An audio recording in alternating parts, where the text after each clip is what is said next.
Hello, everyone. My name is Brett Keenan. I'm going to be talking about some of the different stuff having to do with the Terminator series.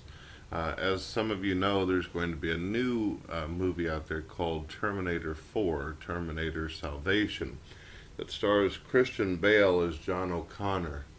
Um, just recently, I got done watching the first Terminator pretty much all the way through to the third one, and I have some problems with the Terminator series.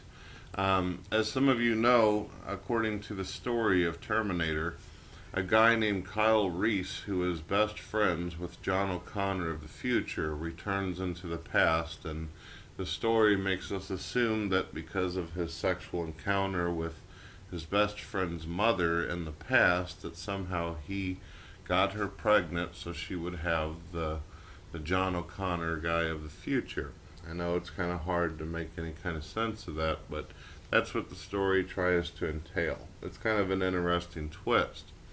While in the movie Terminator 1, Arnold Schwarzenegger stars as an assassin, a robot of destruction, a Terminator who is sent in the past to kill this woman named Sarah O'Connor, who is going to be the mother of a young boy who will one day grow up and become the resistance, a leader of the future to fight against robots. The Then, of course, as you know, there is a second movie where the Terminator returns again, and Arnold Schwarzenegger plays a good guy now, the Terminator he has to fight or deal with is just unbelievable with its powers. It can almost liquidate its metal and do all kinds of unbelievable stuff. But the what happens is in this situation is the first movie was fantastic, although it was done in the 80s and special effects hadn't been completely perfected yet.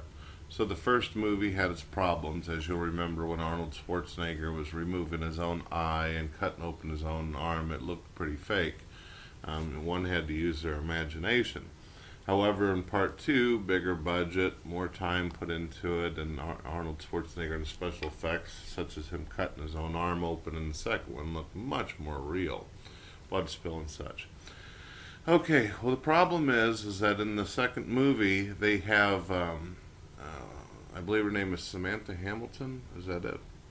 It's Hamilton something. Well, she did fantastic in both the first one, playing an innocent, sweet woman who doesn't know about her future, and then she does a really, really good job of playing this hardcore warrior like bitch in the second movie, training her son, who was played by Edward Furlong in the second one. Edward Furlong played a young boy who was basically a juvenile delinquent, a kid who'd been moved all over the place, been in plenty of fights, wasn't really making the kind of friends that he wanted to because he's constantly moving, trying to make sure that he never has to interact with the Terminator ever again. Edward Furlong played a little hard ass. You could tell right off the bat he's driving a motorcycle, he's got the punk hairdo, he's a tough kid and everything who knows how to survive. His mother has taught him for years and years and years on how to whoop ass. And the movie was very enjoyable. I think that there wasn't hardly any critics on Terminator 2 at all. It was a great change from part 1 to part 2. But then part 3 comes along and they throw Hamilton, who played Sarah O'Connor, out. They basically killed her off of leukemia in this newest installment. Then they get rid of Edward Furlong and get a totally different guy to play John O'Connor. And the only one that's left in the movie that anybody knows about or cares about is Arnold Schwarzenegger. Well, some people might believe it's not important who plays John O'Connor, who plays Sarah O'Connor. What matters is that we have Arnold Schwarzenegger running after us with guns blazing and trucks driving through vehicles and all that.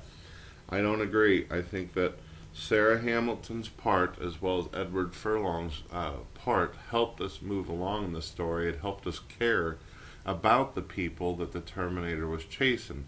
If you don't care about the humans that the Terminator is chasing, then there's no fucking storyline. End of story. But I believe that they ruined it. I think that they hurt the series almost fatally. whenever they starred this guy named Stahl to play the John O'Connor, the older version of him. Stahl has the appearance, when you look into his face and you hear him talk, as a person who is a weak person. He doesn't sound like a strong leader of a resistance. Even Hamilton in the first movie, you could see that she did have a survival instinct, even whenever she didn't realize what she was going to be doing. She was tough. You could see that with little John O'Connor, and I think that the audience and the fans have a hard time going from Edward Furlong to this fucking meathead named Stahl, who didn't have really any personality, didn't have shit. I feel that John O'Connor should have been played by someone with some courage, some confidence, a look in their eye of, hey, I've been through some shit. I've been trained by my mother. I've traveled all over the world to keep safe from killing Terminators and shit from the future type of look, you know? Not some fucking whiny ass pussy and shit that doesn't seem to have any abilities or fighting any. That's just how I feel it about it. Now they're going to have Terminator 4 with Christian Bale. How Edward Furlong went to Stahl as John Connor to Christian Bale, I don't know. Christian Bale just doesn't seem to fit the profile. I have a feeling that Salvation will be a great movie. I think that it'll be fantastic because Christian Bale is playing John O'Connor, but I don't think it's going to be a Terminator movie anymore.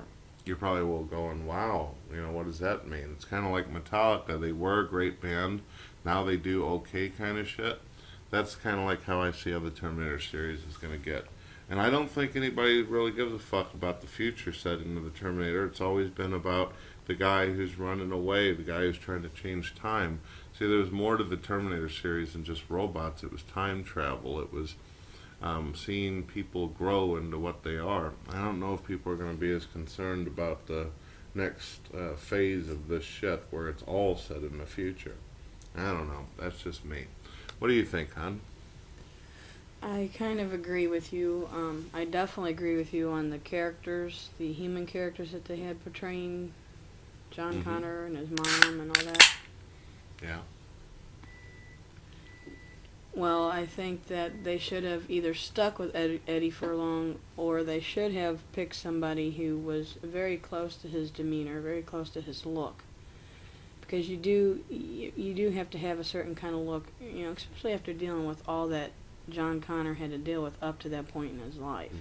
I mean, one, he's got his mom who's taken away from him after a little while. He has this Terminator guy that he thinks is going to kill him, but then he turns out to be saving him. And then the third one, yes, the ideas and everything were awesome, but they should have had somebody else playing John Connor. Did you hear the excuses they gave why they weren't able to use Edward Furlong? I think you had said something to the effect of basically they found him in a pool of his own vomit. He had been doing some drugs and all that stuff. It's like they didn't think he would be well equipped to handle that deep of a role. Yeah, it wasn't. Yet as a kid, he was able to handle it no problem. Yeah. He pulled it off awesomely. So hopefully, Christian Bale has done awesome in the movies that he's played in. Yeah. So, even that being said, and yes, he could pull off that look, but if they're going to use him, they should have used him all along, or they should have used somebody close to him all along. You know what I think they figured, hon? They figured that he'd pull them out of the slump that they put themselves in the third one. Yeah, just like they did with Batman. Right. Batman went he down did. too. He pulled that Dark Knight shit off awesomely. That's pretty much all I have to say. I am kind of looking forward to seeing Terminator 4, just to see where they go with it. I hope it's not disappointing, because that'll really put a damper on 1 and 2. Yeah, but it is kind of odd, though. They say Edward Furlong just didn't have the ability. They didn't think he could fit this part emotionally. This is a kid who's starred in many reviews and in many good movies, and never really had any bad critics for his talent. No, not at all. I think they really fucked up. Edward Furlong should have played John Connor. Well, this has been Brett and Dawn King, and I hope you have a good day.